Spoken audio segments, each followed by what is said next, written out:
네, 여러분들 교과서 291쪽입니다. 291쪽에 조선 후기의 문인 의유당 남씨가 쓴 한글 기행문 동명일기. 자, 이거는 한글로 쓰여졌어요. 한글 고전수필입니다. 한글로 쓰여져 있는 고전수필이었고요. 이것도. 자, 고전수필 중에서 여러분들이 한글 기행문이라고 되어 있어요. 그렇죠?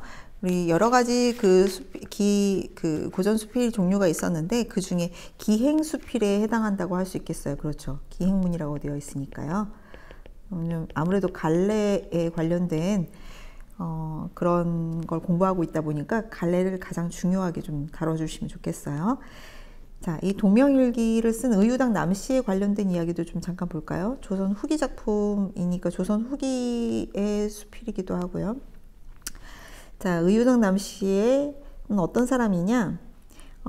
일단은 의유당 남씨는 그 남편을 따라서 함흥 근처를 유람을 해요. 이 글들을 엮어가지고 의유당 관북 유람일기라는 걸 내거든요. 네, 여기에는 의유당 일기라고도 되어 있네요. 네, 조금 더 명칭을 어떻게 하느냐에 좀 차이가 있겠어요. 자, 일단은 그 남편이 함흥 판관으로 부임을 해요.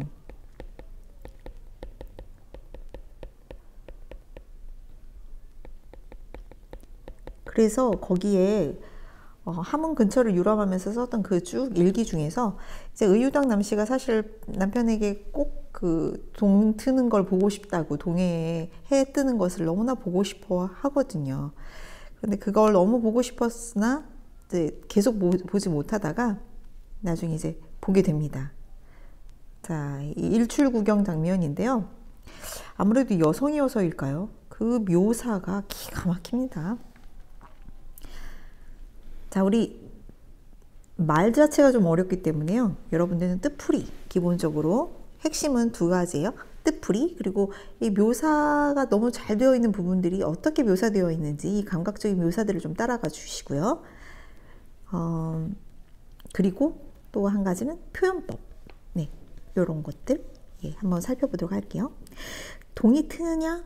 물으니 아직 멀기로 연하여 대답하고. 요거 조금 고어적인 표현이네요. 그죠?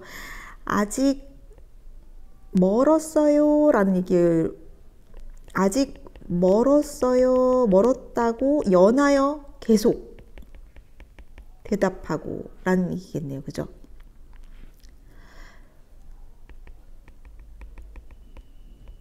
이렇게 현대적으로 표현을 할 수 있겠어요.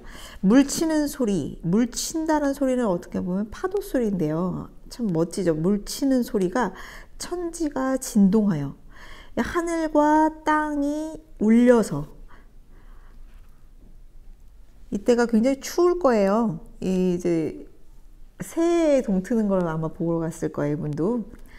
여러분들도 한번 본 적 있는지 모르겠어요. 새에 동트는 걸 보고 새로운 다짐을 잡자고 많이들 가잖아요. 자, 그래서 한풍이 끼친대요. 찬바람이죠. 찬바람이 몰아치기가, 여기에서 뜻풀이 되어 있는 건 직접 필기는 안 해줄게요. 여러분들 알아들어야 돼요. 밀려들기가 너무 심하고, 좌우의 시인이, 여기서 시인은 노비들이에요. 결국에 시중 드는 그 사람들, 이분이 양반 가문의 사람임을 알 수 있죠. 양반 부인이신지라. 좌우 시인이 고개를 기울여 입을 가슴에 받고 추워하더니, 왜 이렇게 추워해요? 겨울이에요. 매우 이윽한 후에, 이건 이스카다의 평안도 방언 같아요. 이제 시간이 지난 후, 동편에 성수가 드물어지며, 여러분들이 이제 여기서부터 동트는 모습이 묘사되고 있습니다. 나중에 선생님이 어디서부터 어디까지가 동트는 모습 묘사인지 좀 알려줄게요. 일단은 별자리, 그 별들이 드물어지겠죠. 왜? 이제 여러분들이 동트기 바로 직전까지는 정말 깜깜한 밤이에요. 해가 올라와야만 빛이 있거든요. 별이 점점 사라지고 월색이 차차 엷어지고 달빛은 점점 연해지면서 이제는 홍색이 등장해요. 홍색이 분명하다. 자, 이제 해가 바다 밑에 있을 때부터 벌써 하늘까지의 그 붉은 기운이 시작되거든요. 소리하여 시원함을 부르고 가마 밖에 나서니, 이제 그녀는 가마 안에 있었던 양반 가문이었던 것을 알 수 있어요. 동트는 걸 보기 위해서 드디어 이제 가마 밖으로 나오죠.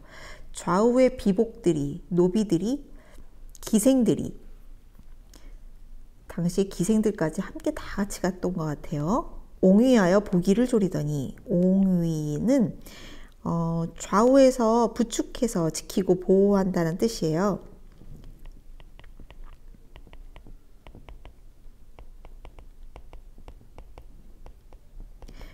이제 이분들이 전부 다 쫙 그 관직이 아무래도 남편이 판관이다 보니까요. 그 지역에 있는 노비들과 기생들 다 함께 갔던 것 같아요. 보기를 조린다는 건 요게 빠졌던 것 같아요. 마음을 조린다. 알겠죠? 마음을 조리더니 이윽고 날이 밝으며 붉은 기운이 동편에 길게 뻗쳤으니, 자, 드디어 동이 터오려고 합니다. 동이 트고 있는 장면이라고 할 수 있겠어요. 진홍대단, 이것도 일단은 비단 종류인데요. 색깔 자체가 빨간 필이죠. 그 비단은 단위가 뭘로 세죠? 필로 세요. 한 필, 두 필, 여러 필을 물 위에 펼쳐 놓은 것 같대.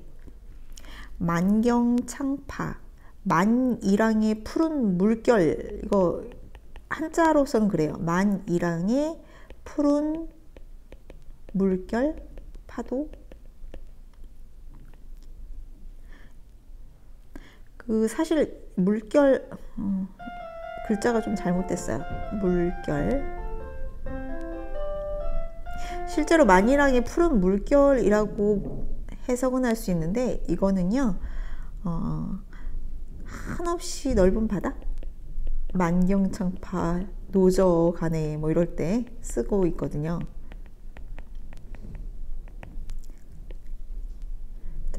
일시에 붉어져서 동시에 확 붉어지는 거예요. 바닷가 하늘에 자욱하고, 노하는, 이거는 성날 노자잖아요.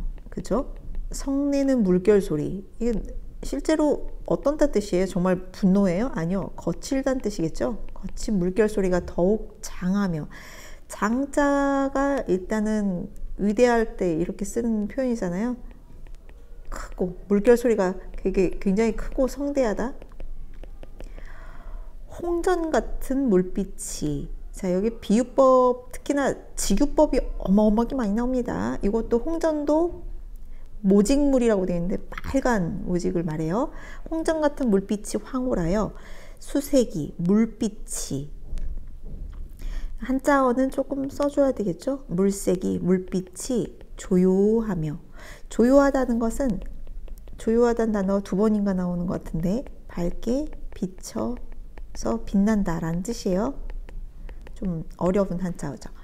차마 끔찍하더라. 이게 정말로 너무 뭐 무섭고 징그러운 걸 봤을 때만 끔찍하다는 표현을 쓰진 않았나 봐요. 지금은 현재는 그렇게 쓰는데, 당시에는 이것이 매우 대단하더라, 이렇게 해석해 볼 수 있는 부분입니다. 와, 동쪽에 동트는 모습만 해도 이렇게 길어요.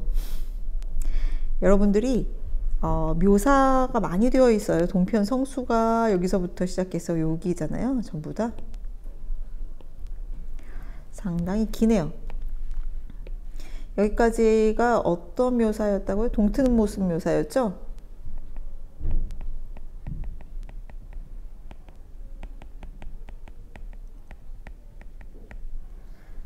네, 여기서 보여줬던 거는요, 일단 관찰 자체를 어떻게 이렇게까지, 잠깐의 모습인데요. 이 시간이 잠시 흐르는 그 순간일 거거든요. 그런데 정말 관찰력이 대단해요. 치밀한 관찰이에요. 치밀한 관찰에 의한 묘사라고 할까요? 그래서 섬세하고 아주 사실적으로 묘사합니다. 그리고 일단은 비유법도 많이 썼고요. 비유적이고요. 그리고 시각적 이미지가 등장하죠. 자, 자, 붉은 빛이 더욱 붉어지니 마주선 사람의 낯과 옷이 다 붉더라. 이제 그 붉은 기운으로 인해서 그 사람의 얼굴이나 옷까지 전부 다 붉은 빛이 가득 비춰져 있는 상황이에요. 물이 굽이져서 올려치니 밤에 물치는 굽이는 옷같이 희더니, 밤에는 물굽이 옷 같더니 지금이에요. 지금 물구비는 붉기가 마치 홍옥처럼, 그 보석 홍옥 있죠? 홍옥처럼 같아서 하늘에 닿았다. 자, 색채가 약간 대비가 되고 있네요. 그렇죠? 자, 요 구절은 좀 설명 한번 하면서 표현법 한번 볼게요. 물치는 구비가 옷같이 있다, 못먹같이 희다, 홍옥같이 붉다. 이거 둘 다 직유법이죠. 그리고 두 구절은 서로 대꾸를 이루면서 대조도 이루어지고 있어요. 자, 장관이 잃을 것이 없더라. 너무 멋지더라. 말할 수가 없을 정도로 아름답더라. 홍색이 거룩하여. 여기서는 정말 홀리하다는, 거룩하다는 뜻보다는 아름답다라는 식으로 해석해 주셔야 돼요. 홍색이 아름다워 붉은 기운이 하늘을 뛰놀더니 이랑이 소리를 높여 하여 나를 불러 저기 물밑을 보라. 여기는 지금 수평선 바로 밑을 보란 얘기입니다. 해가 지금 떠오르려고 하는 중이니까요. 외치거늘 급히 눈을 들어보니 물밑 홍운을 헤치고, 붉은 구름이란 뜻이잖아요. 그런데 이거는 붉은 구름이라기보다는 어떻게 해석을 해주는 게 좋겠느냐. 자, 붉은 구름보다는 붉게 물든 그 바다를 비유적으로 표현한 거라고 할 수 있겠어요. 붉게 물든 바다를 홍운이라고 해놓은 거예요. 붉은 구름으로. 자, 물 밑에 있으니까 구름은 아닐 거 아닙니까? 자, 붉은 바다를 지금 비유한 표현이다. 여기서는 어쨌든 비유법으로 은유법에 해당하겠죠. 물밑 홍운을 헤치고 큰 시로라기 같은 줄이 붉기가 더욱 기이하다. 자, 해 주변에 붉은 기운이 있고 또 해가 또 떠오를 때 그 작은 해가 있을 수 있어요. 그런데 그 해 주변에 있는 붉은 기운을 이제 비유한 표현들이 나와요. 두 가지로 한번 구분하는 것들이 이제 문제 출제가 많이 되고 있습니다. 우리도 한번 같이 비유를 한번 비교해 볼게요. 자, 큰 시로라기 같은 줄. 자, 이것이 해의 주변 붉은 기운이라고 할 수 있어요. 해 주변에 있는 붉은 기운을 이렇게 비유한 표현들을 먼저 한번 좀 정리를 해볼게요. 붉기가 더욱 기이하며 기운이 진홍 같은 것이, 진홍색 같은 것이 차차 나와서 이게 약간 크기가 커집니다. 손바닥 넓이 같은 것. 이게 조금씩 더 해가 지금 올라오고 있는 중이니까요. 그것이 마치 뭐 같더라? 금은밤에 보는 숯불빛 같더래. 자, 이건 색채가 굉장히 대비적이죠. 자, 까만 밤에 빨간 불빛. 얼마나 예쁘겠어요. 그렇죠? 일단 색깔이 대비되어서 아주 선명한 시각적 이미지를 보여주고 있네요.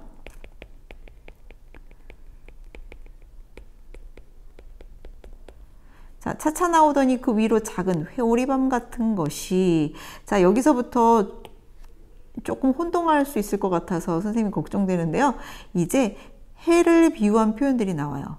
회오리밤 같은 것. 자, 여기서부터는 해 주변의 붉은 기운을 비유한 표현들을 선생님이 얘기하고 있다면 이것은 해를 비유한 겁니다.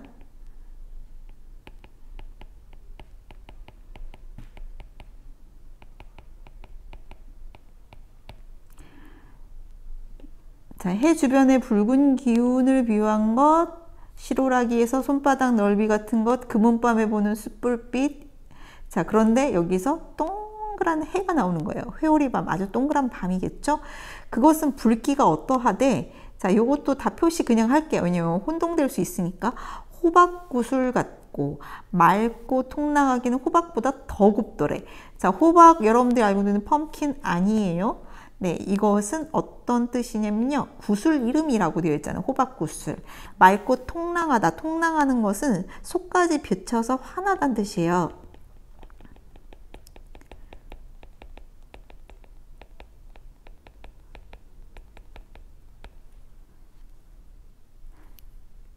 자, 그 붉은 위로 흘흘 움직여 도는데 이거는 이제 훌훌의 표현이 아니었을까? 일단은 해석이 되고 있고요. 훌훌은 이제 가볍게 날리는 모양 이렇게 해석하면 되겠네요.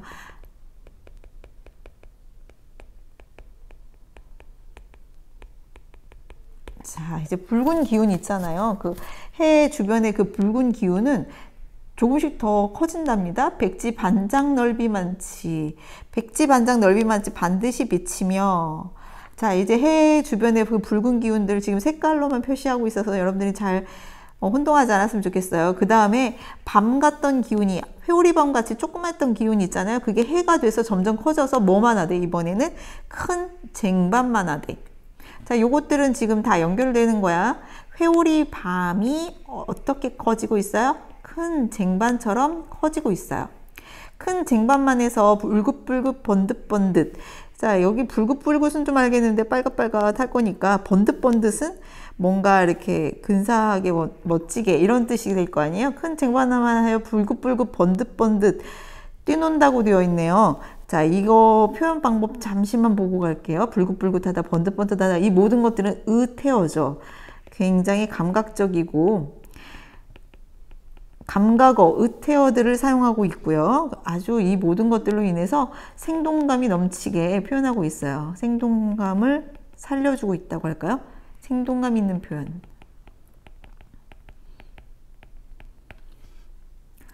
적색이 온 바다에 끼치며 먼저 붉은 기운이 차차 가시며. 예, 선생님이 지금 핑크색 하이라이트로 표시했던 이것이 해 주변의 붉은 기운이잖아요. 그게 이제 점점 사라져요. 왜? 해는 뛰어 올라오니까 점점 붉은 기운은 없어져야 되거든요. 해 흔들며 뛰노기를 더욱 자주 하며. 그런데 마지막에 나올 때 여러분들 혹시라도 해 뜨는 영상 보신 적 있으십니까? 해가 떠오를 때 그 주변이 어른어른합니다. 왜냐하면 눈에 그렇게 비쳐서 보이는 거예요. 해 어스름이라고도 하고요. 그것들이 뭐처럼 보인다? 항 같고 독같이 보여요. 항아리 같고 장독대의 독대 같다는 얘기인데요. 항아리 같고 독 같다는 것이 좌우로 뛰놀고 있다는 거예요. 아주 동그랗고 조금하는 것들이 막 보이는 것 같은 해 어스름을 지금 비유하고 있는 표현입니다. 황홀이 번뜩여, 양목이 어지러우며. 양목은 두 눈이죠. 두 눈이 어지러워요. 실제로 바라보다 보면 그렇게 정말 힘들 것 같아요. 붉은 기운이 명랑하여. 이거는 밝고 환하다는 얘기예요. 명랑하다. 밝고 환하여. 사람의 성격만 명랑하다고 하지 않아요? 보이는 것들도 밝고 환하다 하면은 명랑하다고 할 수 있어요. 붉은 기운이 명랑하여 첫 홍색을 헤치고. 첫 번째 홍색이 이제 점점 사라지고요. 천중의 쟁반 같은 것. 자, 아까 회오리밤만 하더니 이번에는 그 쟁반만 한 것이 이제 또다시 커집니다. 그 쟁반 같은 것이 어떻게 달라진대요? 이제는 수레바퀴 같아. 자, 수레바퀴처럼 커지고 있다라는 겁니다.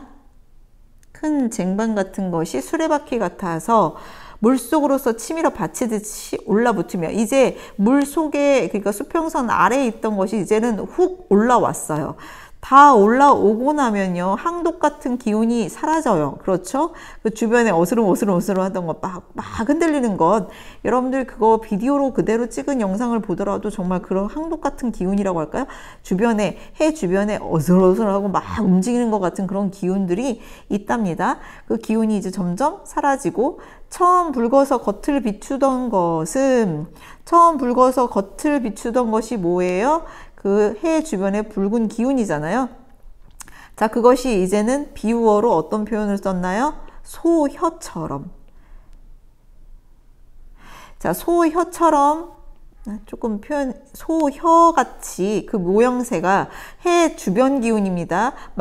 물에 살짝 비치면서 마치 그 동그란 해 바로 밑쪽. 여러분들도 그 사진 한번 보실래요?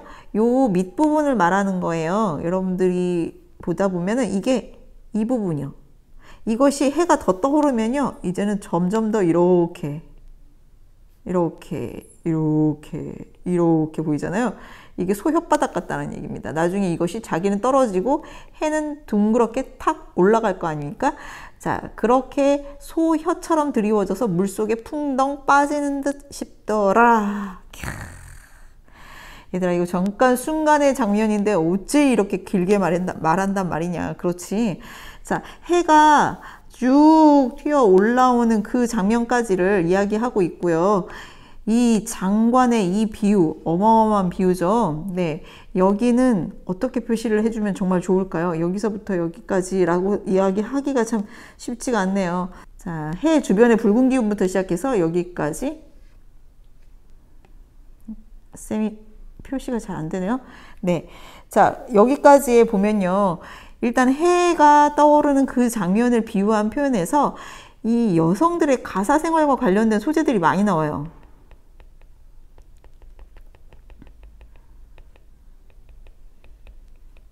왜 그러겠어요? 의유당 김씨가 일단은 여성이기 때문에 그런 소재들을 살려서 쓸 수가 있겠죠. 무엇에다가 많이 비유했습니까? 이 비유적인 표현을 여성의 실제 생활에서 나타나는 표현들을 썼어요. 남성 같으면 잘 쓰지 않을 것 같은 시로락이라든가 뭐 숯불, 이건 뭐 가사 노동에서 등장하는 것들이겠죠.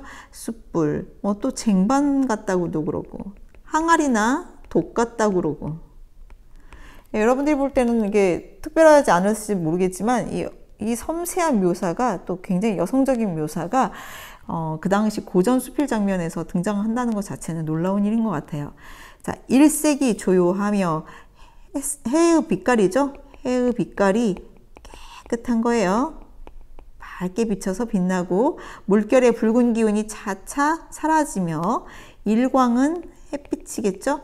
햇빛이 청량하니 이것 또한 맑고 명랑하다는 뜻입니다. 만고천하에 이 세상에 그런 장관은 대두할 데 없을 듯하더라. 비교할 곳이 없을 것 같더라. 일출에 대해서 자신의 생각 한마디로 정리해서 그런 장관은 대두할 데 없을 듯하더라. 작가의 글쓴이의 생각이겠죠. 글쓴이의 일출에 대한 생각. 인상 이라고 할 수 있겠네요. 대단한 장관이다. 한마디로 좀 더 요약했다고 할 수 있겠어요.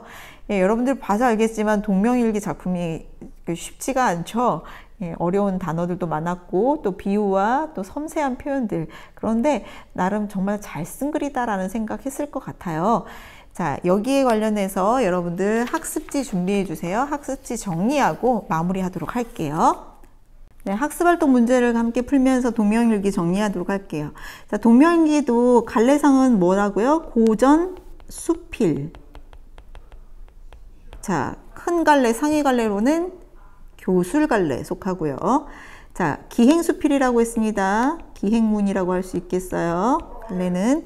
자, 성격은 대단히 묘사적이었죠. 여러분들 봐서 알겠지만 그 섬세한 묘사가 대단한 작품이고요. 그리고 아주 사실에 근거해서 어떻게 그렇게 관찰했는지 알 수가 없어요. 우리 동영상으로 찍어놓고 나서도 이렇게까지 자세하게 쓰기가 어려울 텐데 어떻게 그렇게 잘 봤을까요? 자, 귀경대에서 본 일출의 장관이 주제가 됐겠고요. 특징은 순수한, 자, 우리 이거 한문수필이야, 한글수필이야, 우리말이죠. 순수한 우리말을 사용해서 사실적으로 묘사했고요. 어떤 관찰? 아주 섬세한 관찰. 이 여성 특유의 섬세한 관찰과 필치가 돋보이는 한글 수필이에요. 아주 독보적인 작품입니다. 생각하기에. 자, 그러면 관상가의 대화와 한번 비교 한번 해볼게요. 자, 먼저는 차이점부터 보고 공통점은 나중에.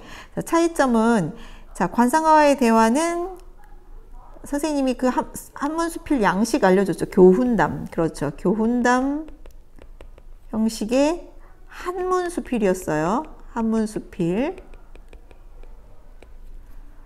자, 이거는 동명일기는 형식으로서는 기행 형식이었으니까요. 기행문 형식의 실제로 보고 듣고 느낀 바를 적는 기행문 형식의 한글 수필이죠. 자, 한문수필의 어떤 공통적인 특징상 옛사람들의 철학적이고 고상한 인생관을 접할 수 있었던 것 같고요.